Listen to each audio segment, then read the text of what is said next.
Hello guys, నిన్న మీరు అగ్ని పరీక్ష ఎపిసోడ్ చూశారు కదా.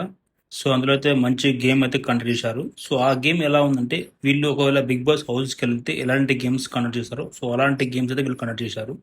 సో ఈ గేమ్ ఏమిటంటే, సో వాళ్ళకైతే కుండ ఇచ్చారనమాట. సో ఆ కుండకు ఒక రోప్ కట్టారు. సో ఆ రోప్ను ఒక ఫింగర్తో బ్యాలెన్స్ చేయాలన్నమాట. ఎవరు ఎంతసేపు బ్యాలెన్స్ చేస్తారో అదే గేమ్ అన్నమాట. సో ముందుకైతే ఈ టాప్ 15 మెంబర్స్ ఉన్నారు కదా, వాళ్ళని 2 గ్రూప్స్గా డివైడ్ చేశారు. ఒక బ్లూ గ్రూప్, ఒక రెడ్ గ్రూప్ కానీ డివైడ్ చేశారు. డివైడ్ చేసిన తర్వాత మళ్ళీ వాళ్ళందరికీ ఈచ్ 1 పర్సన్కు కుండ ఇచ్చి రోప్ కట్టి బ్యాలెన్స్ చేయమని చెప్పారు.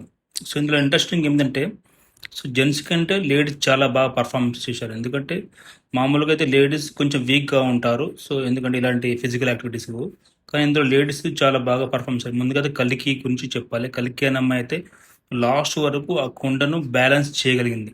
సో ఇది మామూలు విషయం కదా, ఎందుకంటే తను ఇంతకుముందు గేమ్లో ఆ రోప్ టాస్క్లో తను ముందుగా బయటపడింది. సో దానివల్ల తను వర్స్ట్ ప్లేయర్గా అయితే ఇచ్చేసారనమాట. సో అది దృష్టిలో పెట్టుకొని తను ఈ యొక్క గేమ్లో అయితే చాలా బాగా ఆడి లాస్ట్ వరకు ఉండింది. తనకి మాత్రం గుడ్ ప్లేయర్ అని ఇచ్చారనమాట.